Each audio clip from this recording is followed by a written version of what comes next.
Swayam Prabha. Digital India. Educated India.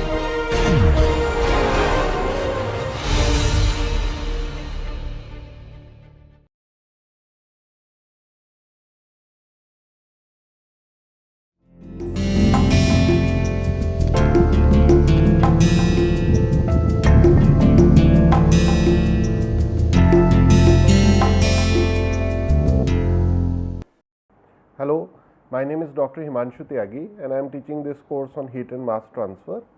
Today we will start a new topic of natural convection. Before we do that, let us do a quick recap of what we have done till now in the last lecture. So, in the last lecture we had looked at some parts of forced convection in internal flows. So, we looked at the specific case of laminar flow in pipes and we tried to figure out how would the velocity profile inside a laminar flow taking place inside a pipe which has been fully developed, how will it look like? So, graphically we can see over here it looks like a parabolic flow profile and the equation turns out to be like this. And what we have also figured out is the maximum velocity at the central line position, because the maximum velocity takes place at the center of the pipe, is equal to twice the amount of the average velocity which is taking place throughout the cross section of the pipe. And we also looked at the expression for pressure drop inside a fully developed laminar flow taking place inside a pipe, and we expressed it in terms of the average velocity, and we saw that this delta P increases linearly with the length of the pipe. So, it is directly proportional to L. That is why we get del P by del X as a constant value. And if we double the length of the pipe, keeping everything same, the pressure drop also doubles. And we had rearranged this particular pressure drop equation and written in this form so that we can introduce a factor small f, which is given as denoted as the Darcy friction factor. And for laminar flow taking place in circular pipe which has fully developed, the expression for F turns out to be a very simple ratio, 64 divided by RE. We also wrote the expression for the turbulent case in smooth pipes where the equation is slightly complicated and it appears like a logarithmic of Reynolds and the whole thing has a power -2. Then we wanted to figure out, in this particular case, if heating is also taking place, is there a way we can figure out the temperature profile inside the fully developed region? So, we wanted to figure out T as a function of R and X. For that we did certain analysis. Essentially we did the energy balance on a small control volume. So, this small differential element which is shown in this diagram as well as the diagram shown below over here, we had looked at this differential element, and using this energy balance equation written on the right side of the screen, we could derive the expression for del T by del X, in this case del T by del R. So, we figured out by solving this particular equation over here that we could get a reduced equation which looks like second order ordinary differential equation, because the left hand side del T by del X turns out to be a constant. So, this would be solved very easily and we needed certain boundary conditions. In order to apply them, we consider two cases. In the first case, we assumed that the pipe is being uniformly heated with the help of a Q dot S equals to constant source, which is a constant heat flux. And based on this particular assumption, we could immediately write that del T by del X is a constant based on our analysis done earlier. And we got this second order differential equation over here. I will highlight it in orange color as a box, and then we needed two boundary conditions in order to solve for T. So, we got this particular expression, got the value for C1 and C2, and this is the final form of the equation that we obtained, where T is not only a function of R like it is shown over here, it is proportional to R square and R to the power 4. There is a hidden variation of temperature with X as well, because Ts, the surface temperature itself, varies with X. So, in the fully developed region, both of these lines are actually straight lines having constant slope. So, I can show the slope over here. both those slopes are equal, and the delta t difference between them is just a constant. So, based on this particular analysis, we could figure out the value of H, because ultimately we are interested in calculating the overall heat transfer coefficient and the overall Nusselt number. And after doing this long 3-4 slide calculation, we were very excited to see that the Nusselt number value, as shown in this particular box over here, it turns out to be simply a constant value equivalent to 4.36 for case 1, where the heat flux is constant. And if we did the similar analysis, which I have asked the students to do themselves, it is very straightforward, they can do it. In that case, Nusselt number value turns out to be another constant, which is simply 3.66. And in the plot shown on the top right hand side of this particular screen, we actually see that in the fully developed region, which is this part over here, this is the fully developed. Depending on the two cases, like this was case 1, the top curve, and this is case 2, the bottom curve, that we get constant values, and we could extrapolate the solution for the entrance region as well, for which we get slightly complicated expression over here shown on the top right hand side. And this is given for case 2, where the pipe is having this constant temperature. We can just replace this number over here 3.66 with 4.36, and we will get the expression for the second curve as well. So, the both of them are interrelated with one another. So, this is some very nice equation we got. Now, we compared that final result with that of turbulent flow taking in a pipe. So, if we have fully developed turbulent flow, so I will write fully developed over here as well, then the expression turns out to be slightly complicated. It is just a constant multiplied by Reynolds to the power 0.8 and Prandtl to the power n, where n can be chosen as 0.4 for heating and 0.3 for cooling. So, with this particular slide, we had finished off what we have started for the last 3 lectures, which was forced convection in internal flow. So, internal flow could be inside circular pipe, it could also be a triangular duct, it could be a duct having square cross section. So, all those different values are given usually in tables in a textbook, and they do not vary much. If we are just using the hydraulic diameter, then we can figure out it very easily. So, with this particular thing, we have wrapped up both sections of forced convection, where first we had looked at forced convection taking place on external surfaces, for example, a heated pipe, a heated plate, sorry, or it could be outside of the circular pipe. So, if we have long cylindrical ducts or some spherical shaped tanks which are actually losing heat. So, using the forced convection correlations, we can immediately figure out what is the amount of heat that is being lost from there. And then later half we figured out how to do the internal flow based forced convection. So, after having looked at the full gamut of forced convection, today onward we will start the analysis in detail for natural convection. So, for that, let us move on to the fresh slide, and let me ask this particular analysis that in real life, what are some examples where natural convection is taking place? What are some examples of natural convection that we see all around, taking place all around us? So, I will put a question mark over here.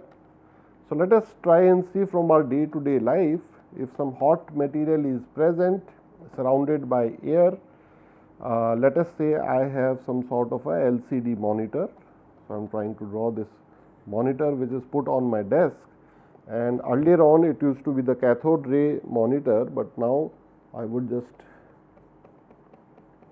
shade it, and this could represent some sort of a LCD or LED monitor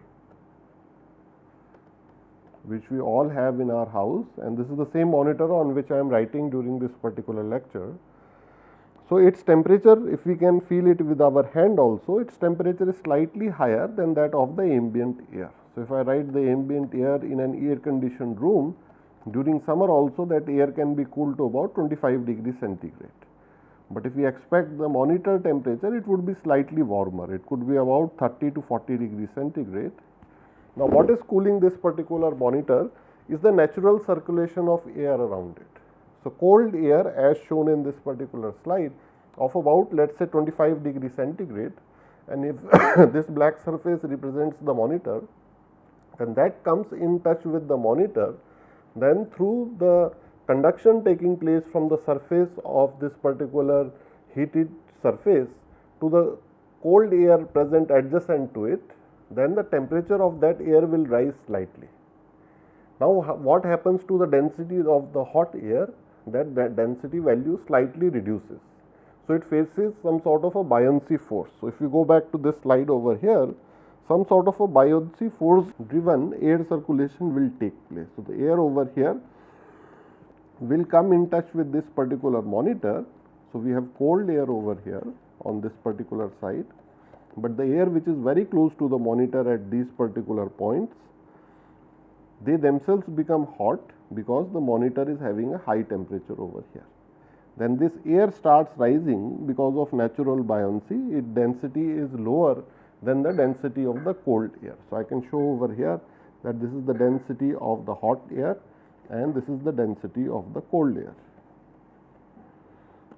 So, density of hot air is much less than the density of cold air, and we must have another force in whose field all these things is taking place. So, I will put a gravitational field over here which is present all around us. So, in that gravitational field, this buoyancy force acts in the negative y direction, which means it takes the air upwards. So, without having any fans, any blower, any pump, compressor, no moving parts, I do not even need to be present in the room. If let us say I left this monitor on and I even went outside the room, then automatically, even without any human intervention, just part of the nature, this is how heat dissipation takes place. So, some sort of a natural current will be formed, and these things are all formed in our atmosphere, in the Earth's atmosphere as well, inside the oceans as well, if there are temperature differences, and this will form in our house also. Maybe I have left some sort of a hot cup of tea over here and I intentionally want to let it be cooled. So, the same principle will take place over here as well, that the air which is surrounding it, which is slightly cold, will get heated. Once it comes in contact with this particular cup, it will go upwards over here because the density changes, and then this natural circulation, the same thing I can do during my lunch time. Maybe on my plate I have put some sort of a chapati or roti, will get heated, it will go over there and then go in this particular fashion. Can the reverse also takes place? Yes. If I leaving instead of roti, if I leave very cold ice cream at some particular point, then the reverse will actually take place, and that will cause heating due to natural convection. So, if I have some sort of a ice cream brick over here, I bought it from the market and left it at very cold temperature, then the reverse will take place. The air will start to cool and it will become cold and it will come down over here. So, all these are examples of natural convection. And are there some cases where natural convection cannot take place? Because we have taken both cases, whether heating can also take place through natural convection, cooling can also take place. So, in all these examples, I can think that in all these examples, whether I am having a chapati or a cup of tea, or I have a monitor over here, or I have ice cream, if let us say I am present in zero gravity. So, I am considering a hypothetical case where there is zero gravity around me. I still have air around me, which means I will take the same example of the monitor. So, this monitor is at higher temperature, surface temperature is let us say 40 degrees, air is still present all around the monitor. So, I am trying to show it with this particular dotted region over here. So, air is still present, but this gravity I have removed. Somehow, let us do some trick or some magic and I have removed gravity.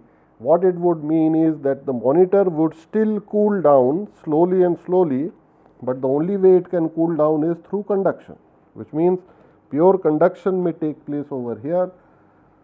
So, I can put instead of Q dot convection, which was taking place over here. So, I will say Q dot convection over here, Q dot convection there, Q dot convection. So these are all examples of heat dissipation, and over here the direction of Q dot convection is this one. So in all these cases our object is losing heat, but in the case of ice cream it is gaining heat.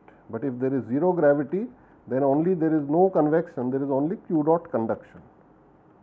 So conduction will take place through the air, and we all know air is a very poor conductor, which means there is a chance that these equipments or my tea or my roti in zero gravity, it will have high temperatures for longer period of time. And where does this zero gravity exist?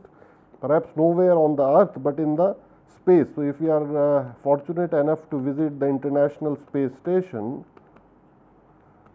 which is orbiting around the earth, and they have astronauts there from various countries, primarily from US and Russia. So over there in the International Space Station, and we have seen lot of videos NASA has put already on YouTube, and children and students can view it very nicely.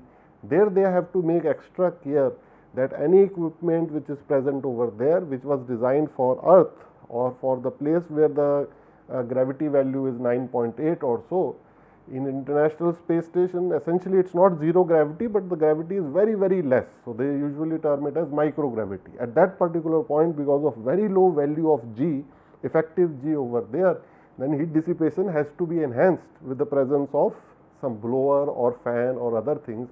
Otherwise the device will start heating up, because if I don't remove heat even from this mobile phone over here, if I am not removing heat sufficiently over here, its temperature will increase. The same thing happen in our body also. If let us say, God forbid, if some sort of the thermal regulatory mechanism fails, that sweat which is coming out, which is cooling us in summer, if that mechanism fails, then the core body temperature would start rising, and people would start to get those symptoms which they get when their core temperature increase, which means they are having the fever. So body temperature will go to 102 degree Fahrenheit, and after 104 or so it starts to become fatal. So people can go in coma, and then they can even die. So in all these examples, what I have tried to show is that not only forced convection is important, but natural convection is also important as well. One thing I would also like to share that as an application point of view, engineers may keep in mind, sometimes they have to design the heat dissipation from a source with forced convection, where they will put some sort of a fan or a blower or a pump. But for instance, in critical time, if the power failure takes place, so if the power to the fan or blower or to the pump due to some emergency it is shut down, then how will the heat reduction from that particular source take place? So in the case of our house examples like tea and roti or even monitor, if some failure takes place, it is not catastrophic. But if certain thing like this were to take place in a huge power plant, maybe steam power plant or nuclear power plant, so there they have to have such a robust system that even if the forced convection system fails, that even through natural convection things are cooled down and no emergency is faced. So these are some of the things I just wanted to share before I started the formal lecture from the next slide onwards. Now let us look at the mathematics behind this buoyancy force that I had discussed just now. For that what causes this particular buoyancy and what is its quantitative effect. So if I have this gravity over here, then the buoyancy force acts upwards. So let us write the expression for volume expansion coefficient. So this is denoted by the symbol beta, and this will help us understand that if I have a cup of tea over here, how does this air rise over here, how quickly does its density change, and how much force is actually felt by it. So beta is defined as 1 by V volume and del V by del T. So change in volume with respect to temperature at a constant pressure, which means if some body expands, its density its volume will increase with temperature, which means this you will have a positive number in that particular case. And we can also convert it into rate of change of density. So I can write it in this form as well. So these are all at constant pressures. So, this is the form which is more useful to us. And over here, why did we have a negative sign over here? Because in case of air, this number will turn out to be a negative. So, the gradient, so the change in density with increase in temperature, del rho by del T, because our density decreases at higher temperature for air, which means del rho by del T will be a negative number. That gets cancelled out with a negative over here. So, we will get beta is a positive number for air. Now, let us also try and see what is the value of beta for ideal gases.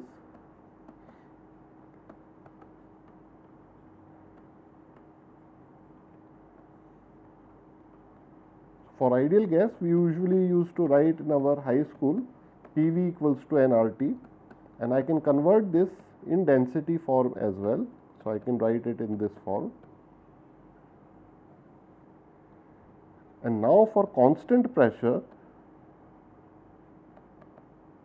I can get the expression of del rho by del T from here, and that I can plug in the value of beta, and what I will get is very simple expression. It will simply turn out to be beta is equal to 1 by temperature, and the units over here will be Kelvin inverse. So, whenever we are adding temperatures or subtracting temperatures, let us say I want to have temperature difference inside the wall, left side is 30 degree, right side is 25 degree. I can do it in degree Celsius or in Kelvin, because both have the gradient of 1 degree is equal to 1 Kelvin. But when I am multiplying T, for instance, in radiative heat transfer, we will figure out T to the power 4. So, I have to multiply T 4 times, or I have to take the ratio of T over here, beta is 1 by T. Then I can never use degree centigrade, I have to always use Kelvin. So, that is why we have written it in Kelvin over here, and this is a very important expression which gives us directly the value of beta, and this will help us understand that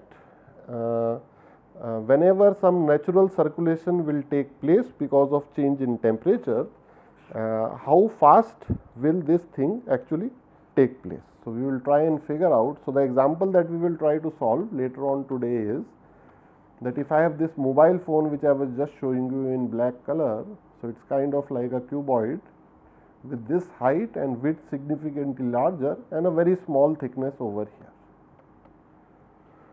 So, what I am going to assume is it is surrounded throughout by air, and the air temperature is going to be much less, let us say 20 degrees.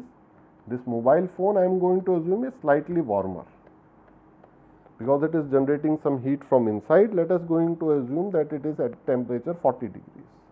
So, if I draw the side view of this particular thing, then it will be like this. So, if I have kept it in vertical position, what I would like to figure out over here is what is the total amount of heat that it is actually losing through convection, which I can write in terms of H. So, I will simply write it is HAS, total area over here, Ts minus T infinity.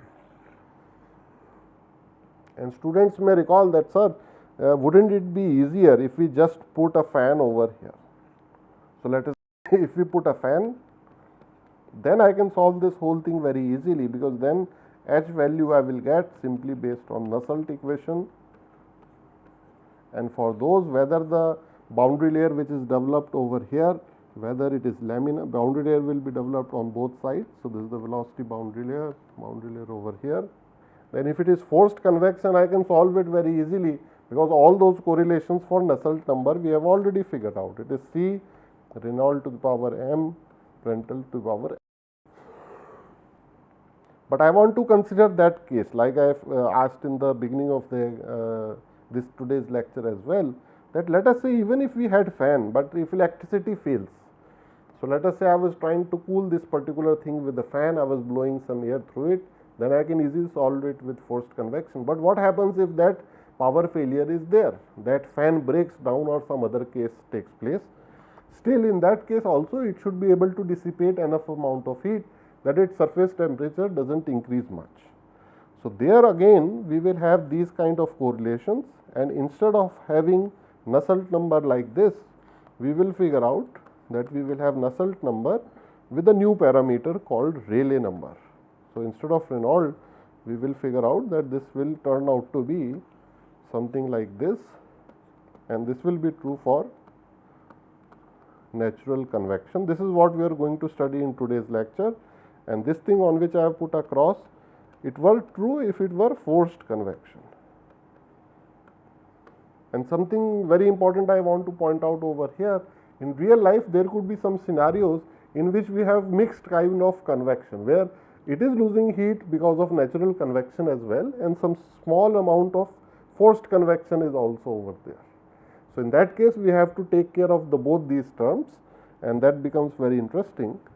So, this is the type of problem we will try to solve today, where all these terms are known to us. So, the only unknown is this red h. So, we will try and figure out this value of h, which we will use this particular expression, but we will deviate slightly and define it in terms of Rayleigh number. I will just define in a little while that this is the Rayleigh number that we will be using, and over here we will try and figure out what is the rate at which heat loss is taking place. So, with this example, let us try and look at the physics behind natural convection, and we will look at the equation of motion.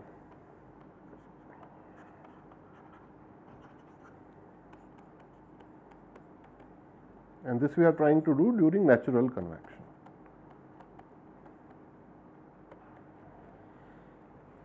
So, let us draw the system in this particular case. Let us say this is a vertical plate which is very, very hot. So, this temperature I know, and I am only considering one side of the plate, this right hand side over here, right hand side, and whatever I do on the right side, I can always say that everything is symmetrical on the left hand side as well. Now, let me ask the students, first I will draw the x and y axis. So, let me show over here, this is the x axis, this is the y axis, and this is a hot plate that I have drawn. So, let me write it over here. So, this is a hot plate or a hot walls or any hot surface, and it is surrounded everywhere with cold air having temperature T infinity, and the velocity of that air is 0, which means that the whole air surrounding it is still. The hot surface having Ts temperature, which is Ts is greater than T infinity. This is the first thing that I am going to assume. Now, I will ask the student, like, as the motion of the air starts to take place, because the air which is very close to this surface, it will start to feel heated and it will start to move upwards. Then it will be replaced by air which will come down over there. So, let me go ahead and draw the velocity profile which will be formed over here, and it will look something like this. Maybe I will use a different color over here. So, this is the boundary layer that will be formed over here.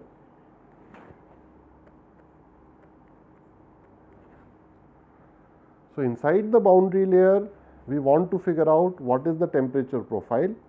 So, I want to figure out things like what is the temperature as a function of x and y, what is the velocity as a function of x and y, what is its thickness, I want to figure that out as well, and what are the boundary conditions. Some of the boundary conditions I know, that the surface temperature is Ts, cold air temperature is T infinity, its velocity is V infinity. So, let us try and analyze what would be the typical velocity profile inside over here. So, if I draw the velocity profile at any given point, what will be the starting velocity at y equals to 0, which means at this particular circle over here. Maybe I will draw it with this orange dot over here and this orange dot on the right hand side.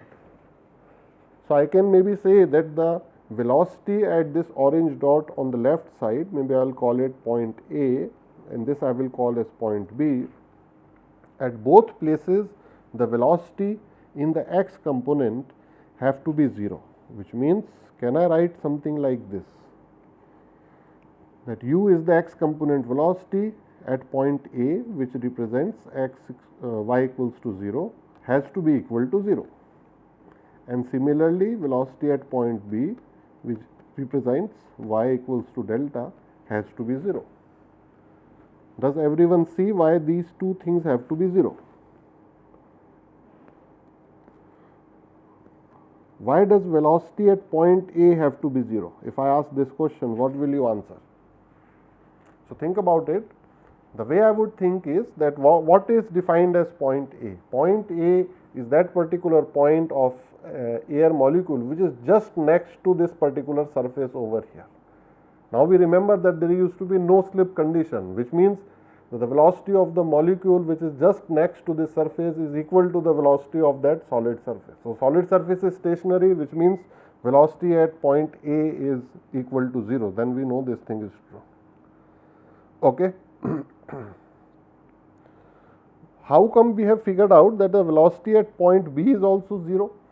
There no slip condition is not applying, because at point B there are all air molecules all toward the left side of it, right side of it as well. But if you remember, I have written this as the boundary layer. So what was the definition of the boundary layer? So let me draw over here very quickly. In this particular case, what was the definition of this boundary layer where flow was taking place over a flat plate?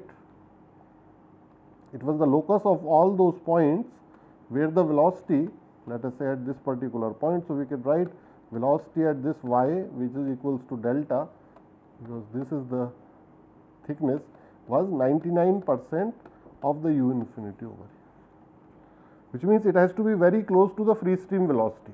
So what we are seeing over here is at point B, the free stream velocity very close to it is 0, because v infinity we have taken as 0.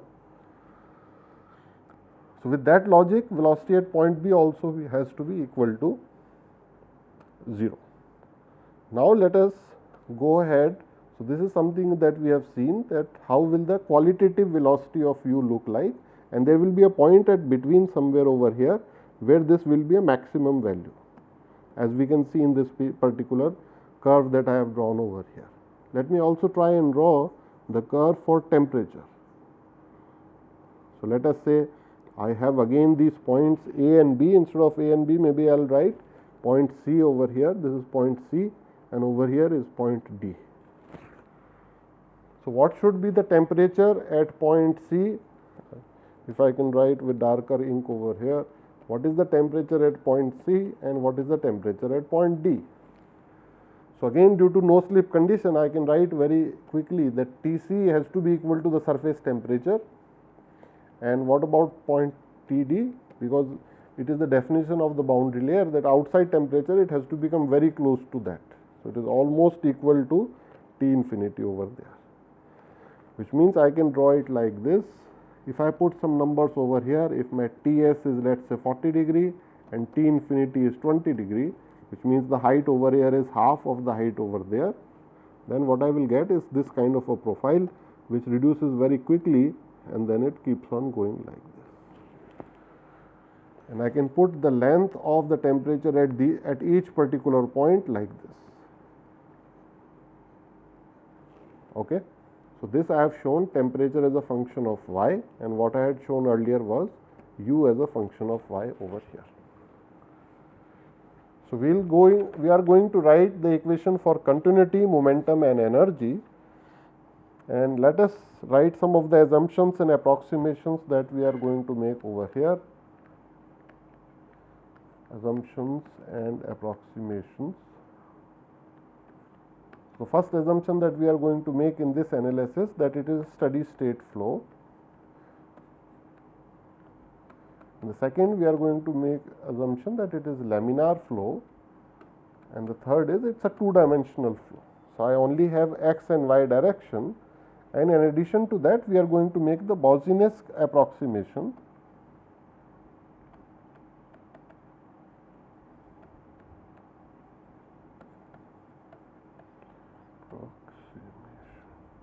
Which deals with the difference in density inside the boundary layer and outside the boundary layer. And in order to carry out this exercise, let us go ahead and, so maybe I have written it very quickly, the students may take some time to analyze over here. These are the three assumptions. That the first one is that the steady flow is taking place, which is a good assumption. If the solid surface is always at 40 degrees, air is always at 20 degrees, then this process will keep on going on. At some particular point it is reached already steady state, and then we are analyzing at that point. Second is the flow is laminar.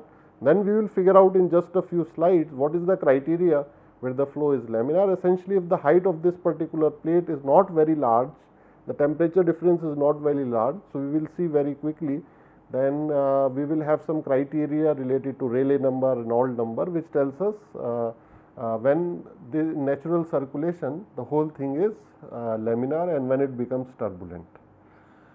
And if the wall length in this particular direction is very large, then we can say in the z direction there are no gradients. So, only in the x and y direction things are changing, and the Boussinesq approximation deals with the change in density. So, these are some of the things that we are starting with. Then some analysis we have already done, so that I am not going to repeat over here.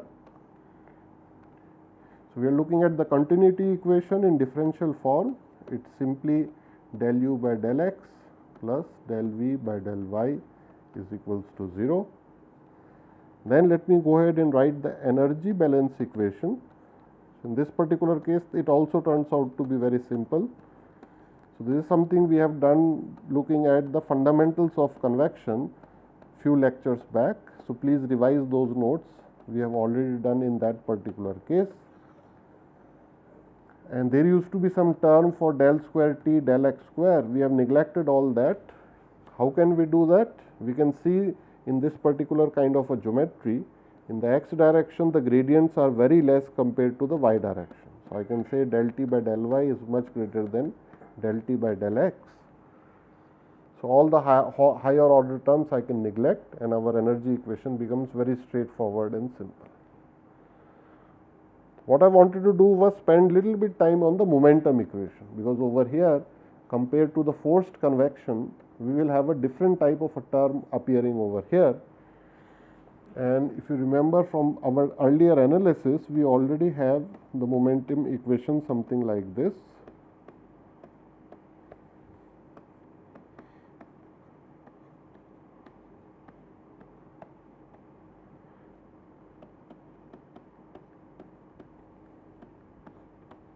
And over here we will add this gravity term as well. So, I am going to write it in red, because this is the most significant term in this particular analysis, and if we did not have gravity, then the whole analysis we do not need to do, it will just become forced convection, or it has to become conduction.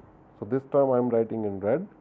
So, if I ask a question to the students in this particular exercise, in this geometry that we have seen over here, that air is still over here, then there is a hot surface, then velocity is taking place like this in that particular direction. What is the value of dp by dx?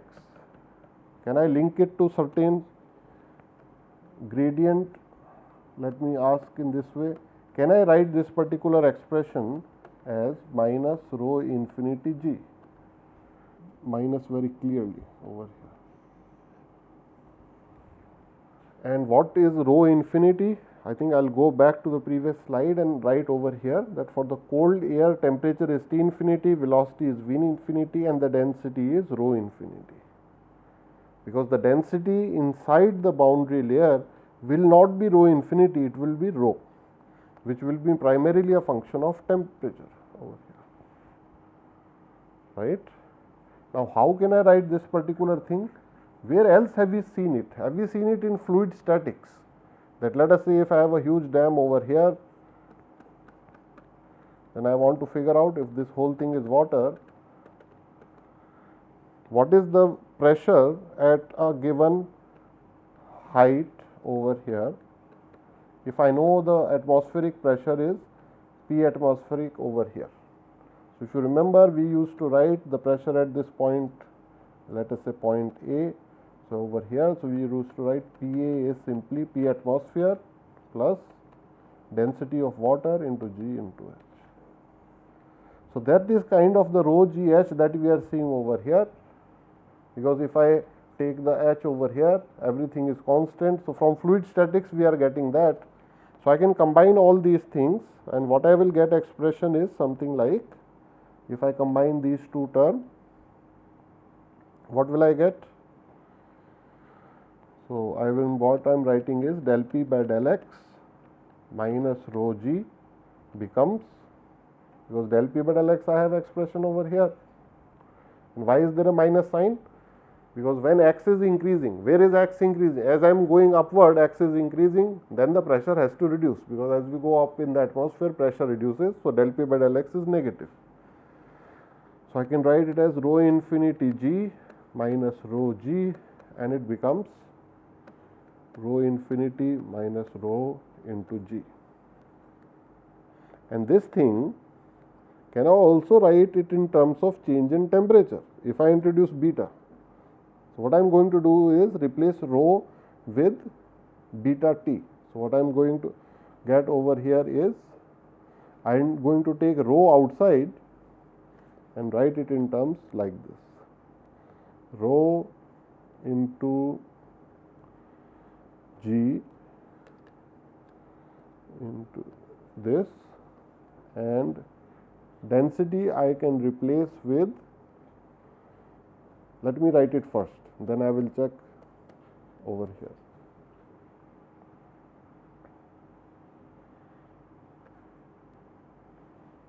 Now let us see if this thing is coming out to be correct. Then yes, I think units are balancing both sides. What I have done is converted the difference in density into difference in temperature by using the expansion coefficient beta. So please double check this particular point, and if it requires, please spend little time over here. Now what I am going to do is substitute the whole thing back into that red equation over there. So let me go ahead and substitute this whole thing back over there. Can I do that? Let me go on the next slide and try and do that.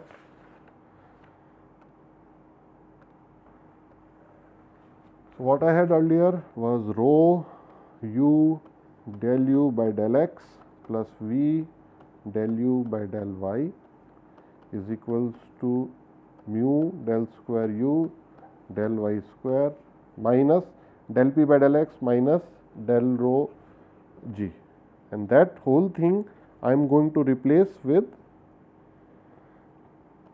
plus rho g beta t minus t infinity. And how did I get this expression? Let me go back to the previous slide. This is what I have got from over here. So I have g beta rho infinity, g beta rho infinity over here, t minus t infinity over there. Now can I divide throughout by rho? Divide throughout by rho. What will I get?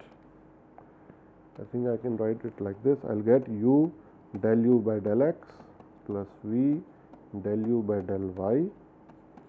What happens if I divide rho, mu by rho? I think I get nu, kinematic viscosity. So I can write over here nu del square u by del y square plus g beta t minus t infinity.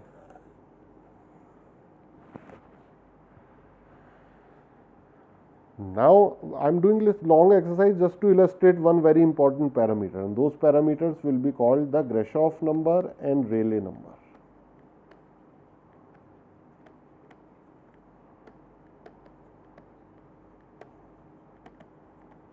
So this will be called the Grashof number and the Rayleigh number, and I want to figure out their expressions, and for that I have to do this particular analysis. These are similar to non-dimensionalized number like Reynolds number. So what I want to do is I want to non-dimensionalize this equation.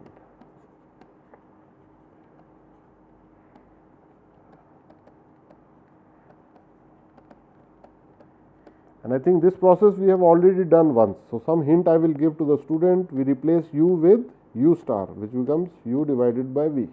We replace x with x star, where it is x divided by L. Right? Similarly, v star we can get and y star we can get similarly. Okay.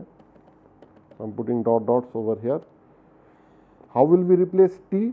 Because we have temperature over here. So if you remember, we will replace T star as T minus T infinity divided by Ts minus T infinity. Then Reynolds number will become what? Characteristic velocity, characteristic length divided by nu. If I do all this analysis, this is something I will encourage the students to do themselves. Please go ahead and non-dimensionalize it yourself. what we will see is very simple equation. U star del U star by del X star, V star del U star by del Y star equals to, now comes the interesting term over here, we get G beta. So, I am writing this last term as the third term over here, Ts minus T infinity Lc cube, this is the characteristic length, divided by V square. I will erase this line over here. Then we multiply it with T star divided by Reynolds number whole square plus we get 1 by Reynolds number again and del square U star by del Y star square. So, this is the non-dimensionalized form of the momentum equation. So, each of these terms has units, it is dimensionless. So, this is dimensionless, this is dimensionless. What is this big thing which is dimensionless? Let me mark it in red. So, this whole thing we will now define as a new number, and this number we will call as the Grashof, GR with the L subscript over here, because this is the characteristic length. So, we are calculating Grashof number based on the characteristic length, which is also given as LC, this cube over here. So, this is very important number named in the honor of gentleman named Grashof, sorry, Grashof, Grashof number. And now we can write that question we were asking, that till what time will the boundary layer remain laminar, and maybe after some time it may become turbulent also over here. So, even in natural convection we have laminar, then transition, then turbulent region.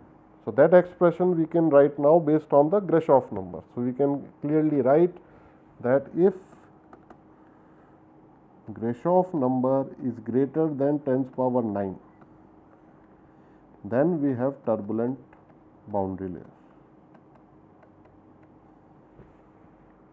Now, we can see clearly over here that one of the biggest parameters which will help us determine whether Grashof value is greater than 10⁻⁹ is the value of L cube, because this L will be in meters. If we increase it by 10, then L cube will be increased by 1000. So, that is huge. It is also dependent on the temperature difference. So, if my mobile phone and air, that temperature difference start increasing, then the boundary layer will start becoming from laminar to turbulent.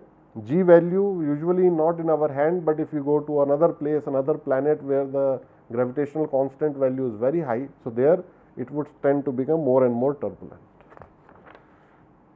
Now, we will go ahead and look at some examples for calculation for Grashof number and Rayleigh number, but before I do that, let me go ahead and define formally what is Rayleigh number. So, Rayleigh number is nothing but the product of Grashof number and Prandtl number. So, Grashof number we have just defined, and Prandtl number was what? So, I think students would remember, it was the dimensionless ratio of mass diffusivity to the heat diffusivity, it is nu divided by alpha. So, if I use this equation over here, Rayleigh number turns out to be simply G beta Ts T infinity Lc cube, I just multiply it by Prandtl divided by nu square. And why are we changing from Grashof to Rayleigh? And the answer is very simple, that in natural convection, the Nusselt number, it so turns out, it actually is a product of Grashof and Prandtl to the power n, which means to remember it in simple terms, we can just write it in terms of the Rayleigh number. Let me write it in red over here. It is simply C terms Rayleigh to the power n. And this is a very powerful equation that we are going to use today to solve one solved example. How do we get these expressions? These are all obtained from some tables which are actually obtained given in all sort of textbooks. So, one such table example I am going to show over here. So, this is a table which gives correlations for Nusselt value for different type of geometry, whether it is a vertical plate, horizontal plate, cylinder, and so on. So let us take that example that we were trying to do earlier. So let us do this solved example, and let me put some values over here. So the h value I am going to put as 15 centimeter. So height I am taking as 0.15 meter. Width I am taking as 9 centimeter, which is about 0.09 meter, and the thickness I am taking as 1 centimeter, which is 0.01 meter. So what I am trying to do is do this particular solved example just so that it illustrates the whole example, and we have figured out a way how can we calculate for natural convection what is the value of q dot convection. So T infinity we already have 20 degree, Ts we already have over here, and the question mark is what is the value of q dot convection. So this is what we want to find out in this solved example. So we will do it in various steps. So the first step will be that we will calculate the film temperature. So we will calculate Tf, which is given as simply the arithmetic mean of Ts and T infinity. So in this particular case we have 40 degree and 20 degree. So their arithmetic mean turns out to be 30 degrees. And may I ask the student why I want to calculate the value of T film, Tf? Because you remember from previous slides, we want to evaluate the fluid property at a given particular temperature. So usually it is calculated at the film temperature, which means I can calculate the thermal properties for air at 30 degrees centigrade, and from any reference book I can get these particular values. So I have looked at one of the textbooks, and from there I can get the value of Prandtl number, kinematic viscosity, which turns out to be this, and the thermal conductivity. These are all properties of air. So I get 0.26. Now as soon as I have the value of Tf, the next step would be I can calculate immediately the value of beta. So beta is nothing but 1 by Tf, T of the film. So here I have to convert this degree centigrade into Kelvin, otherwise I will make big mistake. So I think it will be 303 Kelvin. So if I take 1 divided by 303 Kelvin, maybe I will get, if I have a calculator, 0.0033, and I will put the unit as Kelvin inverse. So please make sure the unit is 1 by Kelvin. So I have calculated in first step the values I have obtained from the tables, and the value of beta also I have obtained over here. All I need to do now is just calculate the Rayleigh number. So let us say I calculate the Rayleigh number, and for that I will have to use this expression G beta Ts minus T infinity L cube into Prandtl, okay, divided by nu square. And if we have a calculator, I won't go into the full detail over here, but if we have calculator, I think very easily I can plug in all these values. Then I think I will write the final result that obtained over here is 5.97 into 10 to the power 6. Can we tell that the flow, the boundary layer over here, will it be laminar or will it be turbulent? So let us look at the criteria. What was the criteria we have looked at? So here we have written that Grashof number has to be greater than 10 to the power 9. So if we have Rayleigh number, we can automatically figure out Grashof number by dividing by Prandtl. So for air, Prandtl is very close to 1. So even if we calculate Rayleigh or Grashof, we are seeing that the expression is about 10 to the power 6. So it is very less than 10 to the power 9. So we are 100% sure that this is laminar flow. So I can put a check mark over here that we have confirmed that this is laminar flow. Then from some of the tables that like I had shown earlier, now we can get the expression for Nusselt number. So if we quickly look at this particular table over here, so our Rayleigh number is in this particular range. So I can directly use this particular expression, which is Nusselt into Nusselt is 0.59, Rayleigh to the power 1/4 available. So what we get is 0.59 Rayleigh to the power 1/4. So again, if I have calculator, I can calculate it, and I think value turns out to be about 29.2. So is this a high Nusselt number or low Nusselt number? So I think we have done some calculation in forced convection. So this is very low Nusselt number. Usually Nusselt number value we get much high. Now what we get is the value of H. So Nusselt by definition is HLC by K. From here we can get the value of H, and H value if we have calculated turns out to be 5.1 watts per meter square Kelvin. This H value is very low actually. 5.1 immediately experienced people in heat transfer, they can say that just natural convection is taking place, there is no blower, because if you start putting blower, H value will become 20, 50, 100 and so on, it will start increasing. Now I have calculated the value of H, I can just substitute and calculate the value of Q dot convection, which is H AS Ts minus T infinity. All these values I know, and what I get after substituting all these things, so it is just almost 3 watts. So just imagine this mobile phone as I have shown over here in my hand, this is as big as my hand, and we have taken area on both sides we have taken. So what it tells us physically, that natural convection, the amount of heat it actually loses is very, very low. So this whole thing the manufacturer has to design, whosoever is the company, if this calculation is correct, but if I put it in my shirt pocket or pant pocket, I don't want its temperature to go more than, the whole thing only has to generate 3 watts, which is actually very, very small amount of wattage. Nobody can operate their mobile phone at such amount of wattage. What it would mean, if it is not operating at 3 watts but at 30 watts, then what it would mean is that the surface temperature would be becoming higher and higher, or you would require some sort of forced cooling for it to actually be maintained at that temperature. So I think with that we have come to the close of this particular topic. We have covered it very nicely. We looked at the fundamentals starting from over here. So we asked some questions, that what are the example of natural convection, and then we looked at the zero gravity case as well, because there cannot be any natural convection.